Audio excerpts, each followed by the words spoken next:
The quiet promise it was a rainy afternoon in Los Angeles. The streets shimmered with reflections of the tall city lights, and the soft hum of traffic mixed with the rhythmic sound of falling rain.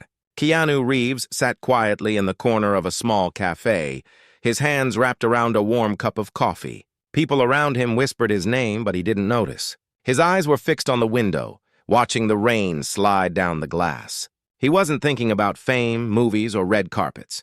His thoughts were somewhere deeper, on the people the world often forgot. That morning he had received a letter. It wasn't from a fan, not from a studio, not even from his agent. It was from a woman named Clara. She ran a small shelter for homeless families in the outskirts of the city. Her words were simple, but they carried a quiet pain. She wrote about children who slept hungry, about mothers who couldn't afford medicine, and about a world that often looked away. She didn't ask for money. She asked for awareness, for kindness. Keanu had read the letter 3 times, and by the 3rd time, he knew he couldn't ignore it. He had seen enough of life to understand that the smallest acts of kindness often mattered the most.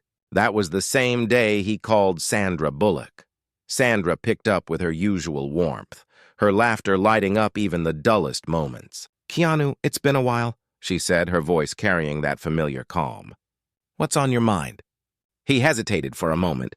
"Sandra, have you ever thought about doing something that doesn't make the headlines? Something that's quiet but real?" She smiled on the other end. "You mean something the world doesn't see?" He nodded, even though she couldn't see him. "Yes, something unseen." There was a long silence between them, the kind of silence that carries meaning. Then Sandra said softly, "Tell me what you're thinking." He told her about Clara's letter, about the shelter, about the faces that never made it to the news. By the time he finished, Sandra's voice had changed. It wasn't the voice of an actress or a star. It was the voice of a human being moved by something pure. "Let's go see them," she said. No cameras, no press, just us. And that was how it began. A journey neither of them planned, a mission that would change them in ways they couldn't imagine. The next day, they drove together through the gray morning mist toward the outskirts of the city. The roads grew quieter, the buildings smaller, until the skyline disappeared completely. What replaced it were narrow lanes, small shops, and tired faces. The shelter was a modest brick building with fading paint and an old wooden sign that said, "Home for Hope." When they stepped inside, a group of children looked up. They didn't recognize Keanu or Sandra. They didn't know their movies or awards. All they saw were 2 people smiling at them. And that was enough. One little girl ran up and tugged at Sandra's sleeve. "Are you here to take us somewhere?" she asked innocently. Sandra knelt down, her eyes soft. "No, sweetheart. We're here to listen." The girl tilted her head, confused. No one came just to listen. That evening, they sat on the floor with the children, listening to stories about dreams and fears, about missing parents and broken homes. One boy said he wanted to be a pilot but didn't know how to study. Another said he wanted to buy his mother a warm blanket. The room was filled with laughter, tears, and hope, all mixed together. Keanu noticed a young boy sitting alone in the corner, drawing on an old piece of cardboard. He walked over and asked gently, "What are you drawing?" The boy looked up shyly. "A house," he whispered. "For my mom, so she doesn't have to cry." Those words hit Keanu harder than any line he had ever spoken on screen. He smiled and said softly, "That's a beautiful dream. And you know what? Dreams like that can come true." When the night ended, Clara came to thank them. Her eyes were tired but filled with gratitude. "You both being here gave them something more than food or gifts," she said. "You gave them time. People don't realize how much that means." As they drove back, the city lights appeared again. But this time they felt different. Sandra looked out the window, her reflection glowing faintly in the glass. "You were right," she said quietly. "Sometimes the unseen things are the most powerful." Keanu nodded. "The world measures success by fame or wealth. But maybe the real measure is how many lives we touch, even if no one ever knows." Neither of them realized it yet, but that visit was only the beginning. Their quiet promise to do more, without spotlight or credit, would soon grow into something far greater. It would take them across continents, through pain and hope, and into the hearts of people who had forgotten how to dream. And in that unseen journey, they would find something they both had lost long ago, themselves. The Hidden Road, the following weeks changed everything for Keanu and Sandra. After their visit to the shelter, they couldn't go back to their usual routines the same way. Movie sets felt different. The applause felt quieter, and the city lights seemed a little dimmer. Something inside both of them had shifted. They had seen a truth that no award or fame could match, the quiet power of kindness. One evening, Sandra sat by her window looking out at the soft orange glow of sunset. Her phone buzzed, and it was Keanu. His voice sounded calm, but there was something determined in it. "Sandra," he said, "what if we help more places like Clara's shelter, but we do it quietly? No publicity, no foundation names, just people helping people," she smiled. "You mean unseen again?" "Exactly," he replied. "Unveiling the unseen.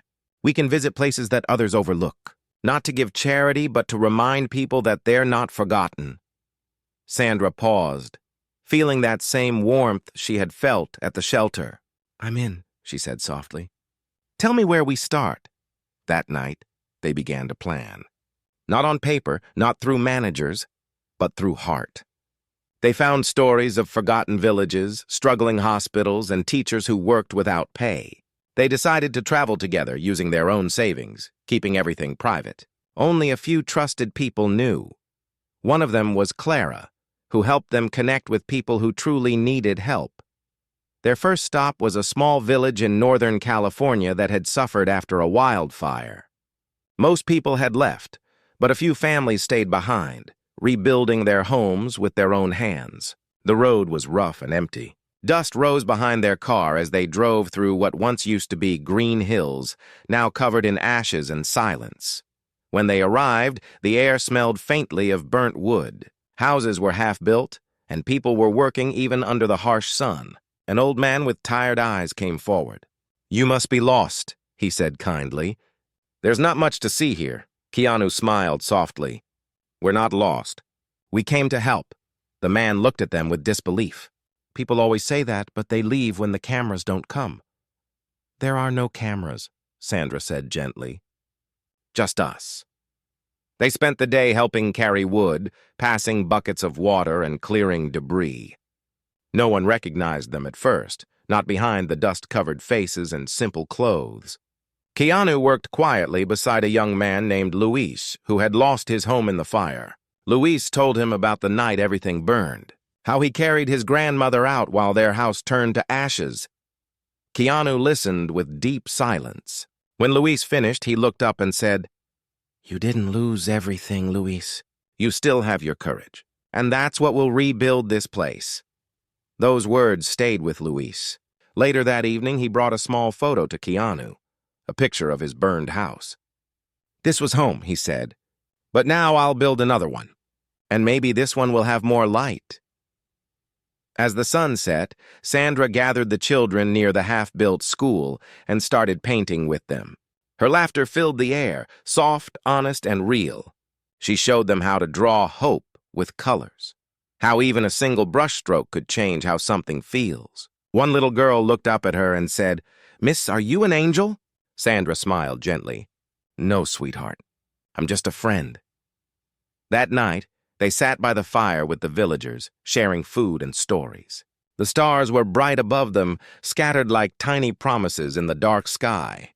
Keanu looked around at the faces glowing in the firelight, tired but peaceful, and he whispered, almost to himself, "This is what healing looks like." When they returned to the city, they didn't tell anyone where they had been. They didn't post pictures or interviews, but word began to spread quietly. People from other places reached out, sending letters and messages, not asking for fame, but for help. Among the letters, one stood out. It came from a small orphanage in India. The woman who wrote it said she had seen a short video someone took, not of Keanu or Sandra, but of the children painting in the burned village.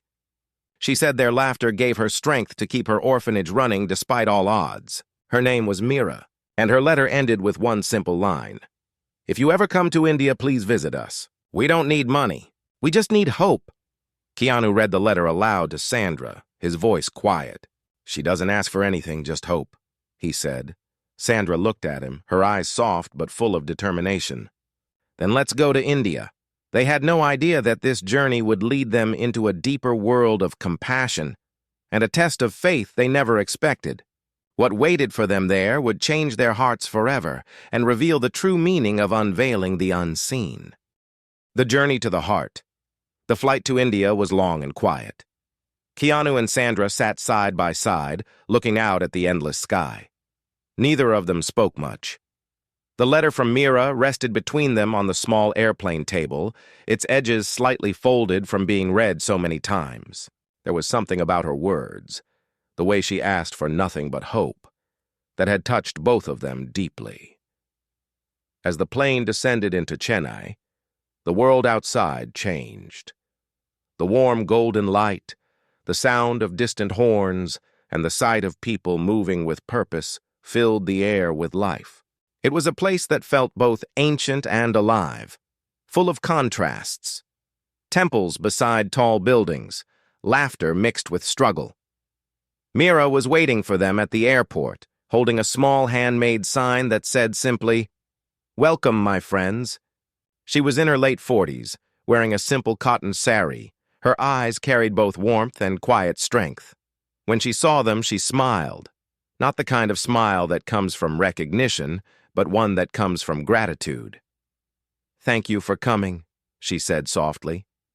"The children have been waiting for you." The orphanage was 2 hours away from the city, deep in a small village surrounded by rice fields and tall palm trees. The drive was filled with scenes that neither Keanu nor Sandra had seen before. Children running barefoot through narrow paths, women carrying water pots on their heads, old men sitting beneath banyan trees sharing stories.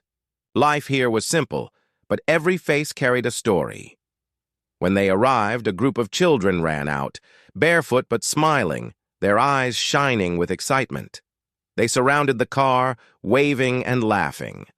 One little boy held a small flower garland, and when he reached Keanu, he gently placed it around his neck. "Welcome, sir," he said in a shy voice. Keanu knelt down and smiled. "Thank you, little one. What's your name?" The boy grinned.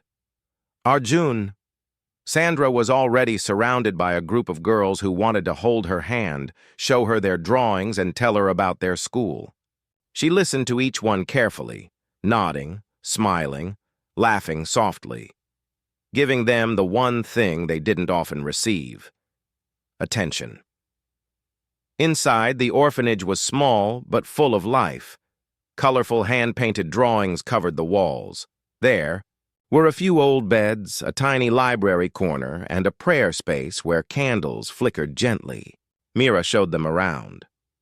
"We don't have much," she said, "but we have love, and that keeps us alive." During lunch, they sat with the children and shared simple food, rice, lentils, and vegetables. Keanu noticed that Mira didn't eat. She just smiled, making sure everyone else had enough. He quietly passed his plate toward her. "Please," he said softly, "eat with us." She hesitated, then smiled humbly. "You remind me," she said, "that kindness doesn't always speak loudly." That night, after the children had fallen asleep, Mira sat with them under the stars. The warm air carried the sound of crickets, and the smell of jasmine floated through the night. She began to tell her story, how she had started the orphanage with her husband 15 years ago, how they took in abandoned children, and how 3 years ago her husband had passed away from illness. Since then, she had managed everything alone. "Sometimes," she said quietly, "I wonder if I'm doing enough. But then I see their smiles, and I remember why I began." Sandra felt her eyes fill with tears. "You're doing more than enough," she said softly. "You're giving them something the world often forgets: belonging." Mira smiled faintly. "And now you both are part of that too." Over the next few days, Keanu and Sandra worked alongside the children. They painted walls, planted flowers, and helped fix the roof that leaked during rain. Keanu would wake up early and teach the boys how to repair furniture using old wood, while Sandra helped the girls write stories and draw pictures of their dreams. One afternoon, while cleaning a small storeroom, Keanu found an old box filled with dusty letters. He opened one and realized they were letters from people who had once donated to the orphanage, but had stopped writing after Mira's husband passed away. Quietly, he brought the box to Sandra. "These people cared once," he said. "Maybe they just forgot." Sandra looked at the letters for a long moment, then said, "Maybe we can remind them, not with fame, but with truth." That evening, they recorded short messages with the children. Not professional videos, just honest words and laughter. The children spoke about their dreams, about how Mira had saved them, about the small joys that kept them going. When Keanu shared the video privately with a few of his close friends, something unexpected happened.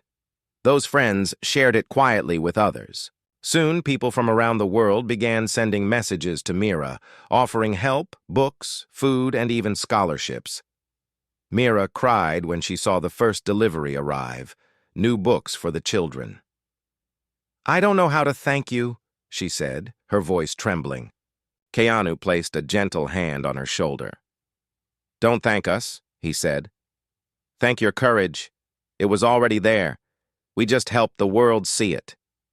But even as joy filled the orphanage, something heavier lingered in the air. One morning, as they were preparing breakfast, a local official arrived with papers in hand. His tone was cold and official. "This land belongs to the government," he said. "You have 30 days to vacate." The room fell silent. The children stared, confused. Mira's face went pale. "But we've been here for 15 years, she whispered. "These children have nowhere else to go." The official shrugged. "Rules are rules. I'm sorry." And he left. Keanu and Sandra stood there stunned. For the first time since their mission began, they faced something bigger than kindness. They faced injustice. And as Mira tried to hold back her tears, Sandra looked at Keanu and said quietly, "We can't let this happen." He nodded. "Then we won't." They didn't know how yet. But one thing was certain. This was not the end of their unseen mission. It was just the beginning of a new battle, one that would test not just their compassion, but their strength, patience, and faith. The unseen battle. The morning after the official's visit, the orphanage felt unusually silent. The laughter of the children had faded, replaced by whispers of fear. Mira sat in her small office, staring at the government notice lying on the table. Her hands trembled slightly. She had fought so many battles before, hunger, sickness, loneliness, but this one felt heavier. It wasn't about survival anymore. It was about losing the only home her children had ever known. Keanu and Sandra sat with her. The morning light streamed through the old window, falling softly across the worn-out papers. Keanu leaned forward, his voice calm but firm. "We'll find a way, Mira. There has to be something we can do." Mira shook her head slowly. "I've tried before. We have no legal papers. My husband handled all of that. After he passed, I never found the documents." Sandra placed a gentle hand on her shoulder. "Then we'll look again. We won't give up." For the next several days, the three of them worked tirelessly. They searched through old files, boxes of letters, faded receipts, anything that might prove the orphanage's right to stay. The children helped, too, cleaning dusty corners, hoping they could somehow save their home. One afternoon, while Keanu was sorting through an old metal cabinet, he found a bundle of papers tied together with a piece of string. The pages were worn and yellowed, but on the top one, he noticed a faint stamp that said Property Lease Agreement, year 2006. His eyes widened. "Sandra," he called softly, "come look at this." They carefully unfolded the documents. The name on the paper was Mira's husband, signed and stamped with the local panchayat seal. It was proof, old, fragile proof, but real. When Mira saw it, tears filled her eyes. "This could save us," she whispered. But the happiness didn't last long. When they went to the local office the next morning to show the documents, the officer in charge barely looked at them. "These papers are outdated," he said coldly. "The law has changed. This property now belongs to the government." Keanu tried to stay calm.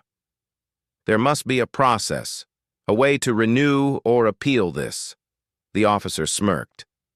"There is, but it takes time and money." His voice lowered as he added, "Unless you want to make it easier." Sandra immediately understood the meaning. Corruption. Her eyes hardened. "So, you want a bribe?" she said quietly. He shrugged, pretending innocence. "Call it what you like, but without it, your case will stay at the bottom of the pile." Mira's face turned pale. She had no money to give. Every coin went into feeding her children. Keanu looked at the man, his voice low but firm. "We won't buy justice. We'll fight for it." They left the office in silence. As they drove back, the heat of the afternoon pressed against the car windows. Sandra clenched her fists. How can people be so cruel? Don't they see what's at stake? Keanu looked out the window. Some people stop seeing. They get lost in power, in greed. But that's why we're here, to remind them that goodness still exists. That evening, as the sun set over the rice fields, Keanu gathered the older children outside. "We're going to protect this place," he told them softly. "But it's not just about fighting. It's about standing together." One of the boys, Arjun, looked up with wide eyes. "But how can we fight grown-ups, sir?" Keanu smiled gently. "With truth. And truth always finds a way." The next few days became a whirlwind of quiet determination. Sandra contacted a few lawyers she trusted. Through personal networks, explaining the situation without revealing who they really were. One lawyer named Anaya agreed to come. She was young, idealistic, and fearless. When she arrived at the orphanage, she looked around and said, "This isn't just a legal issue. It's a moral one." Under Anaya's guidance, they began collecting witness statements from villagers, local teachers, even old officials who remembered Mira's husband. Slowly, a case began to take shape, but the other side didn't stay quiet. Late one night, someone threw a stone at the orphanage gate, breaking the small wooden sign. The children woke up crying. Mira tried to calm them, but fear lingered in the air. Keanu went outside and stood by the gate. The night was dark, and the fields were silent except for the distant sound of crickets. Sandra joined him, her expression tense. "They're trying to scare us," she whispered. He nodded. "Then we stay. We don't run." The next morning, the villagers began to notice. Some who had once been afraid now stepped forward. They started bringing food, helping fix the broken wall, and offering support. One old farmer said, "These children belong to this land more than any law does." Slowly, the community began to unite. What started as an unseen mission had now become a visible movement of compassion. Word spread quietly through nearby towns. People began sending small donations and messages of hope. As the hearing day approached, Keanu and Sandra stayed by Mira's side. The courtroom was small and crowded, the air thick with tension. The government lawyer spoke first, cold and confident. Then it was Anaya's turn. Her voice was calm but powerful as she presented the old documents, the witness letters, and the stories of the children. Finally, Mira stood up. Her voice trembled at first, but she gathered courage as she spoke. "This is not just a building," she said softly. "It is a home. It is where forgotten children learn to smile again. If you take this away, you take away their hope." The judge listened silently. Then, after what felt like hours, he spoke. "The court recognizes the validity of the previous lease and the moral significance of the institution. The orphanage will retain its property rights." The room erupted in quiet sobs and smiles. Mira covered her face, crying softly. The children hugged one another. Sandra squeezed Keanu's hand, whispering, "We did it." But Keanu shook his head gently. "No," he said, looking at Mira. "She did it. We just helped her light shine again." That night, the orphanage celebrated. Lanterns hung from the trees, laughter filled the air, and for the first time in weeks, the children danced without fear. Mira stood under the stars watching them. "You came here to give hope," she said to Keanu and Sandra. "But you also gave us strength." Keanu smiled softly. "Maybe that's what unseen kindness does. It builds strength even when no one's watching." As they watched the children run and play, a new thought began to take root in their hearts. This mission, their mission, wasn't just about one place. There were many more like this, unseen and unheard, waiting for a light. The ripple of kindness weeks passed since the court victory, yet the memory of that day stayed fresh in every heart at the orphanage. The air around Mira's home felt lighter, almost sacred, as if hope itself had chosen to stay there. Keanu and Sandra had planned to leave after the hearing, but something deep inside both of them whispered that their work wasn't done. One morning, Sandra woke early and walked to the garden behind the orphanage.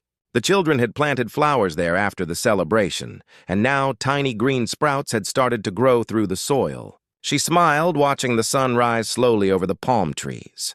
The quiet beauty of the moment reminded her that true change didn't always come with noise. Sometimes it grew silently, like these flowers. Keanu joined her, carrying 2 cups of tea. "You're awake early," he said softly. She took the cup and smiled. "I couldn't sleep. I was thinking about what's next." "So was I," he said, sitting beside her. "What if we help others start their own homes, small ones like Mira's? We've seen what love can build. Maybe it's time to help it spread." Sandra looked at him thoughtfully. "Not as a charity," she said slowly, "but as a chain of kindness. One home inspiring another." Keanu nodded. "Yes, we'll keep it unseen. No big banners, no headlines, just quiet ripples of goodness." And that's how their new journey began. Not with grand speeches or promises, but with small steps rooted in sincerity. They called it the Ripple Mission. It wasn't an organization, it wasn't registered, and it had no logo. It was simply a path guided by trust and heart. Their next stop was Nepal, where an earthquake years ago had left villages broken and forgotten. Through one of the volunteers who had heard about Mira's story, they found a small community center struggling to rebuild a school. When they arrived, the air was crisp and cool. Mountains rose like silent guardians in the distance. The people welcomed them with shy smiles, unsure who these strangers were who had come with simple clothes and warm hearts. A man named Kieran, the village teacher, showed them the remains of the school. "It's not much," he said, looking down, "but it used to be filled with laughter." Keanu walked among the broken walls, running his fingers over the rough stone. "We can bring that laughter back," he said gently. Over the next few days, they worked side by side with the villagers.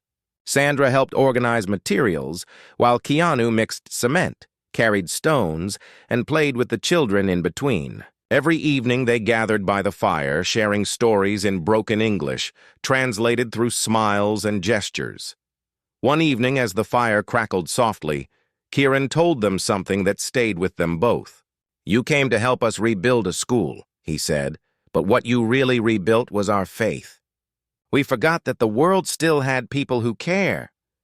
Sandra's eyes glistened in the firelight. "We all forget sometimes," she said softly, "but kindness reminds us who we are." After the school's roof was completed, the children painted the walls with bright colors: mountains, rivers, and stars. At the top, one of them painted 2 small figures holding hands under a sun. When Sandra asked what it was, the boy smiled. "That's you and him," he said, pointing to Keanu, "the ones who brought the light back." Before leaving, Keanu and Sandra wrote a small message on the wall: "Hope grows where hearts stay kind." As the plane took off from Nepal, they sat quietly, watching the clouds below. Sandra turned to Keanu and said, "We're not just helping them. They're helping us too. Every time we give, we learn something new about what it means to live." Keanu smiled faintly. "Yes, and maybe that's the real reason we started this. to find what we lost in all the noise.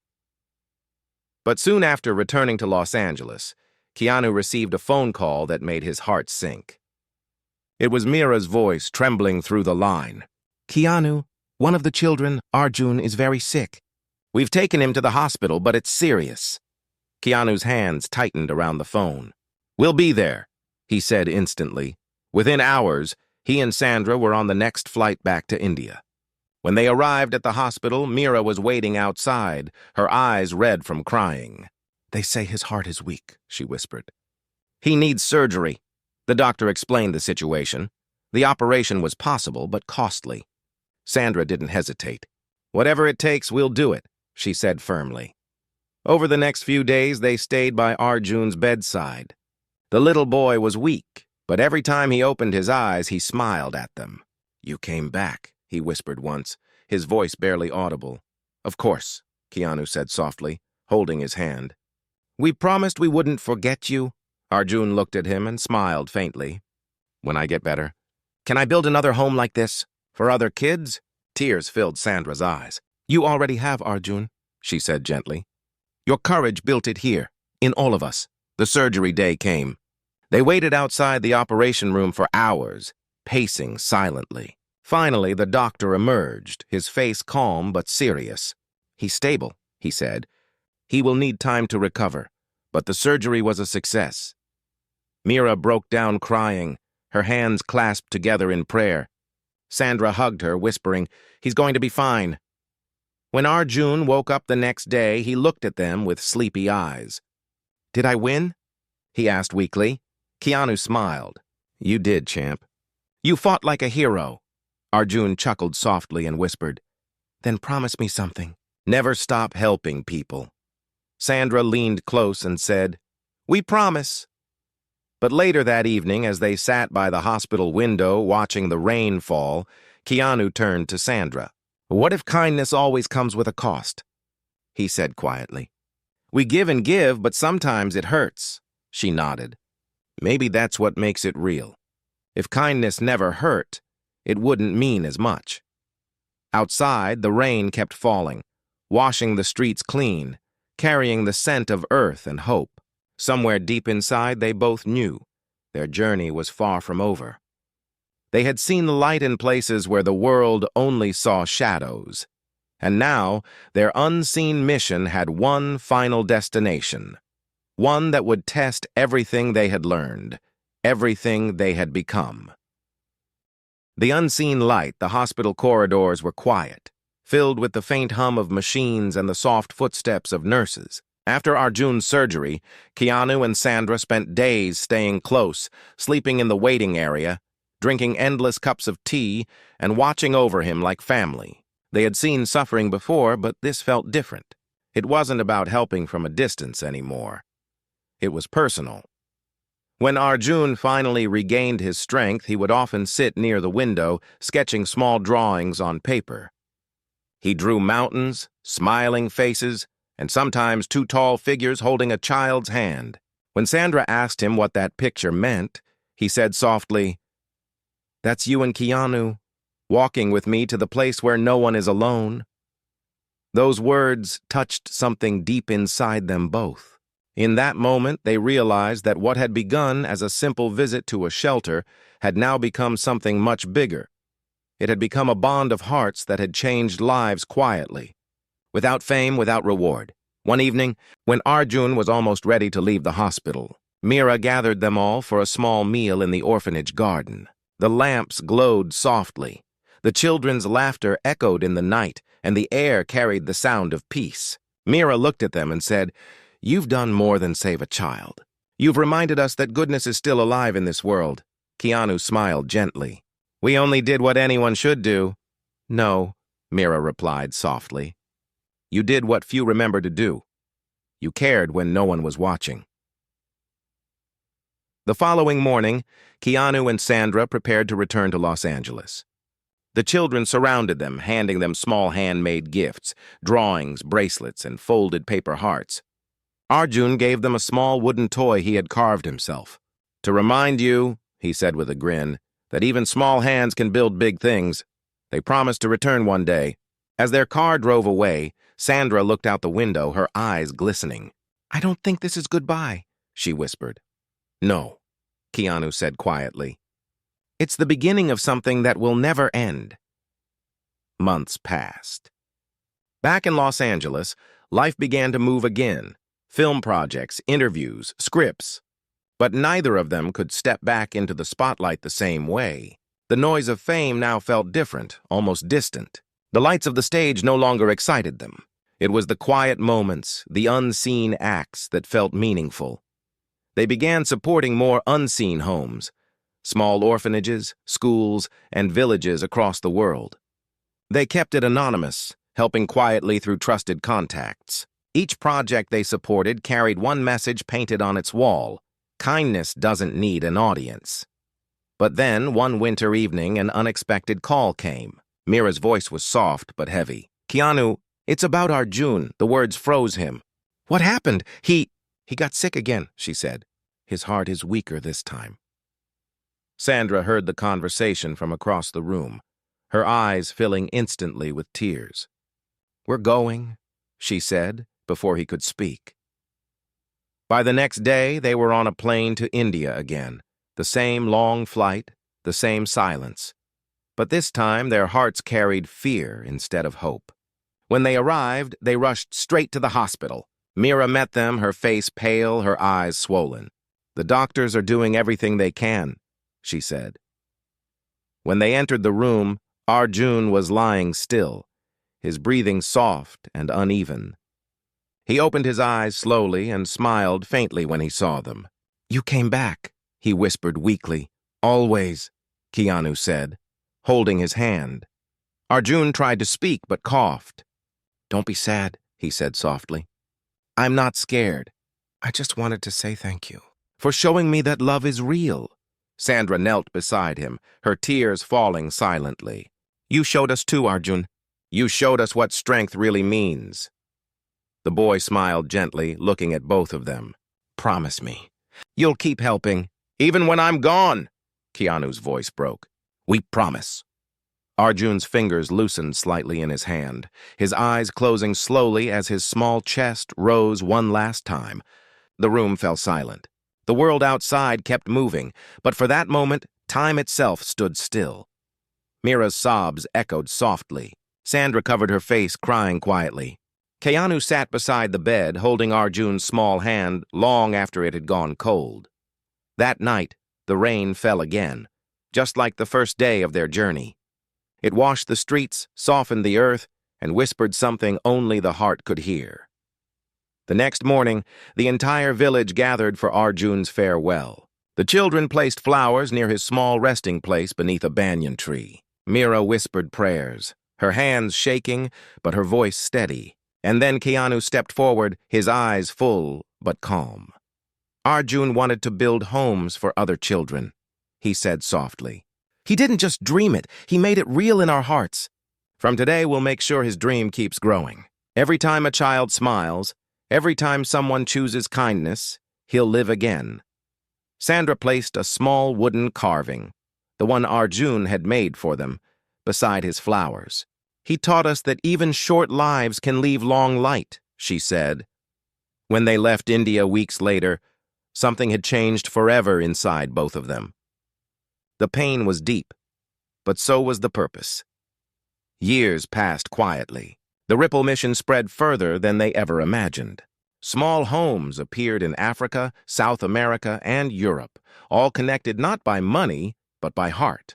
None carried their names. They stayed unseen, just as they had promised. Every year, on the same date, Keanu and Sandra would meet under the banyan tree in India. They would sit silently near Arjun's resting place, watching the children play around them, laughing in the sunlight. And every time, Sandra would whisper, "He's here." And Keanu would nod, always. As time went on, the world kept spinning, new movies, new stories, new people. But in one quiet corner of the earth under that old tree, the legacy of an unseen child and two kind souls continued to bloom, because some stories don't need applause, some missions don't need fame, and some lights from the unseen ones never fade.